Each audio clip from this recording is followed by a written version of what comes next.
Ladies and gentlemen, there comes a moment in every life when the weight of struggle feels unbearable. When you're in the middle of it, the world around you seems dark, the path unclear, and every step forward feels like dragging chains through the mud. And in those moments, quitting whispers seductively to your mind. It tells you that stopping is easier, that the pain will end if you simply step away. But the truth, raw, unfiltered truth, is that your struggle has a purpose, even if you can't see it right now.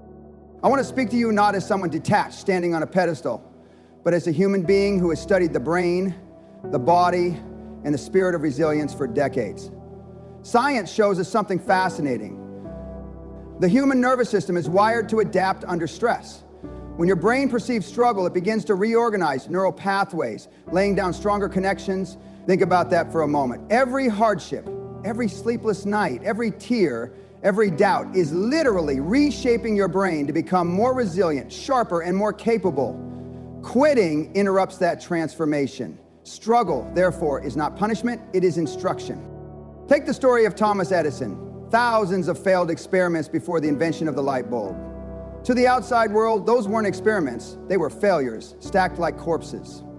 But Edison understood something most people never learn. Those failures had a purpose. They taught him something no success could. Had he quit after attempt number 100 or 2,000 or 5,000, we wouldn't be sitting under lights today. Struggle carved the channel through which his genius flowed. And yet, we live in a society obsessed with shortcuts. We want instant results, instant wealth, instant recognition. But neuroscience tells us that growth doesn't work that way. The brain's plasticity, the ability to rewire and grow stronger, requires repeated stress, repeated effort, and repeated recovery. It is the cycle of breakdown and rebuild that makes you unshakable. Just as muscles grow through micro tears and repair, your life grows through the tearing of your expectations and the rebuilding of your resilience. Now let me bring this closer to home. I once met a young man who had been working toward medical school for nearly a decade. Failed entrance exams, financial struggles, family pressure, everything was against him. One night he told me he was done. He couldn't handle the humiliation anymore. But something stopped him. He remembered why he started. His younger sister who had nearly died as a child because there wasn't a doctor available in their village. That struggle, that fire was his purpose. He went back, studied harder, adjusted his methods, and eventually passed. Today he doesn't just practice medicine, he saves lives every day. That purpose was hidden in his pain. If he had quit, not only would his dream have died, but countless others would have lost the chance to live because of him. When you feel like quitting, understand this, your brain is at war with two competing systems. One is the limbic system, the primal emotional center that wants comfort, safety, and relief.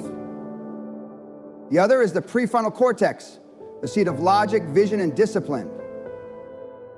In struggle, the limbic system screams, "Quit, protect yourself!" But if you engage the prefrontal cortex, if you hold the vision of why you started and what's at stake, you can override that instinct. This is not motivational fluff. It's neuroscience. Your brain has the hardware to overcome, but only if you stay in the fight long enough for it to adapt. There's also a deeper truth. Struggle forces you to grow in ways you would never choose for yourself. Nobody signs up for heartbreak, betrayal, failure, or loss. Yet these are the very experiences that strip away illusions and reveal who you are. Viktor Frankl, who survived the concentration camps, wrote that those who had a why could bear almost anyhow. He watched men endure starvation, brutality, and death all around them. And those who lived often weren't the strongest physically, but the ones with a burning sense of purpose. Struggle forced them to cling to meaning, and that meaning kept them alive. Ladies and gentlemen, your struggle is not meaningless. It may feel cruel, it may feel endless, but it is shaping you for something beyond your current understanding. Think of a diamond. Carbon under unimaginable pressure and heat transforms into one of the hardest, most valuable substances on Earth. Without pressure, it remains just carbon.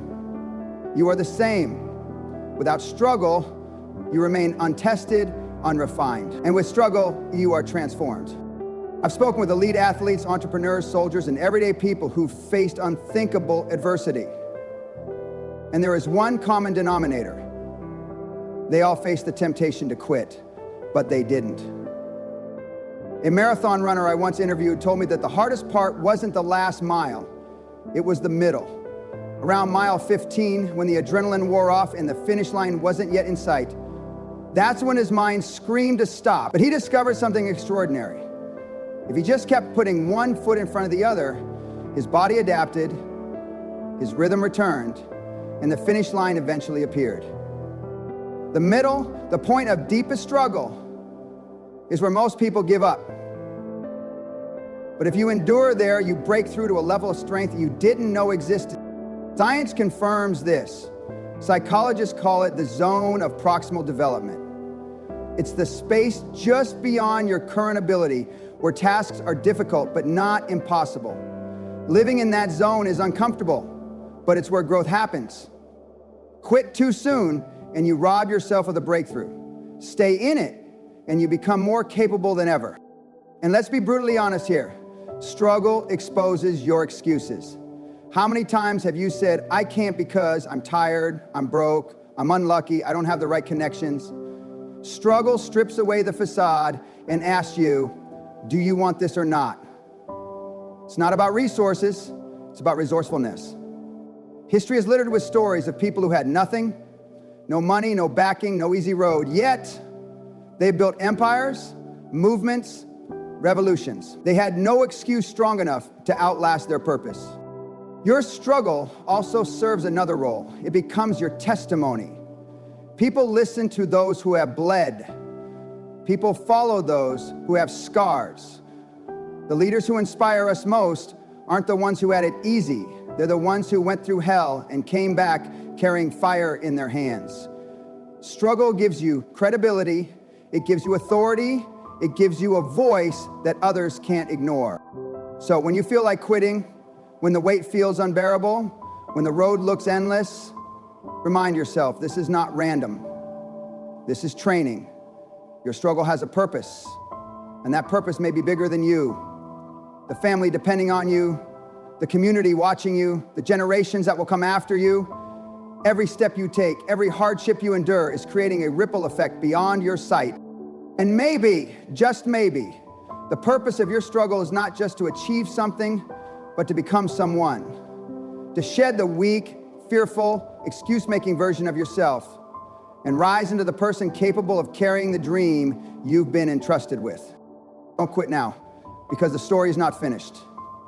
The struggle you're facing today may be the very chapter that gives meaning to everything that comes after.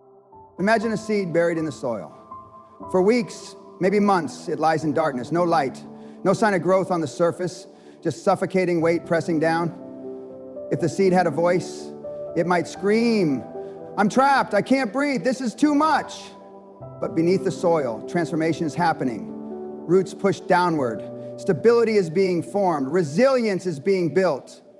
Only after that hidden struggle does the seed break through the surface into the light. The seed doesn't realize that the weight above it wasn't there to kill it, it was there to make sure it grew strong enough to rise. Your life works the same way. The darkness you feel now may not be the end. It may be the soil of your transformation. Now let's bring science into this picture. When you're under stress, your body releases cortisol and adrenaline. These hormones make you alert, focused, ready to adapt. Too much, and they can wear you down. But here's the paradox. Without them, you never build resilience. Studies of post-traumatic growth show us something remarkable. People who go through major struggles often emerge with greater appreciation for life, deeper relationships, stronger personal strength, and even a new sense of purpose. Trauma breaks some people, yes, but those who engage with it, those who fight through it, often become more powerful than before. That is the biology of transformation. Think about the butterfly. Before it flies, it must wrestle its way out of the cocoon. That struggle pumps fluid into its wings, strengthening them for flight. If someone cuts the cocoon open to help it, the butterfly never flies, it dies weak. The same is true for us. The struggle you face is not cruelty, it is equipping you with wings you'll need to rise higher. If you quit, you don't just stop the struggle, you abort the transformation. I remember working with a patient who had suffered a severe stroke. Half of his body was paralyzed. Doctors told him he might never walk again. Every therapy session was brutal. Small, agonizing movements repeated again and again. He cried, he cursed, he wanted to quit, but he didn't. He showed up day after day, pushing himself beyond the pain. Slowly, neural pathways rewired, muscles responded. After months, he took his first steps. Years later, he walked into my office on his own, tears in his eyes, not from pain this time, but from gratitude. His struggle was his purpose. His journey not only gave him back his legs, but inspired countless other patients who wanted to give up. And here's where the depth of this truth becomes undeniable. When you choose not to quit, you're not just fighting for yourself. You're fighting for everyone who will be touched by your survival, your breakthrough, your success. Struggle ripples outward. The doctor who didn't quit becomes the hope of his patients. The parent who didn't quit becomes the role model their children cling to. The artist who didn't quit becomes the voice for those who had no words. You see, struggle is rarely about you alone. It's about what you're carrying for the world. Now let's dig into why your mind so desperately wants to quit. It's simple. Your brain is ancient. It evolved for survival, not success. The limbic brain, that deep emotional core, was designed to keep you safe from lions, famine, and danger. Struggle feels like threat, so it tells you to retreat.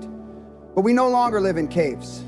The threats we face today are not predators, but challenges. Building businesses, raising families, pursuing dreams, breaking generational cycles. To the primitive brain, they feel just as terrifying. That's why so many people quit. They confuse discomfort with danger. But danger and discomfort are not the same. Danger kills you. Discomfort grows you. And you must learn to tell the difference. Consider Michael Jordan, cut from his high school basketball team, humiliated, doubted. He could have quit, but instead he turned struggle into fuel. Every missed shot became data. Every failure became fire. And that fire forged the greatest basketball player in history. His struggle was the price of greatness.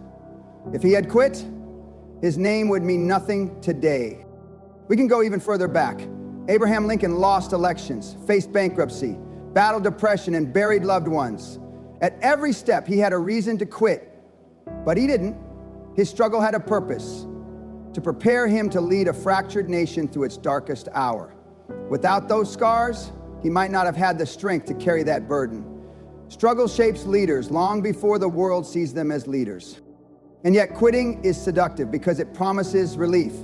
But relief is temporary. Regret is permanent. You might quit today and feel a little lighter, a little safer. But tomorrow, next year, 10 years from now, you'll remember. You'll remember that you walked away when it mattered most. That regret will eat at you far longer than today's discomfort. Neuroscience backs this up. Our brains remember losses more vividly than gains. The pain of regret burns hotter and lasts longer than the sting of struggle. But let me also speak to the emotional side of this. I know some of you sitting here are exhausted. You've tried and it hasn't worked. You've sacrificed and nobody noticed. You've fallen and it feels like you can't get up. And I want to tell you that I understand. That pain is real. That heaviness is real. But so is the strength inside you. You may not feel it now, but your brain, your body, your spirit, they were built to endure. You are the descendant of survivors. Generations before you faced famine, war, disease, oppression, and they endured or you wouldn't be here today. Their blood runs in your veins. Struggle is your inheritance, but so is survival.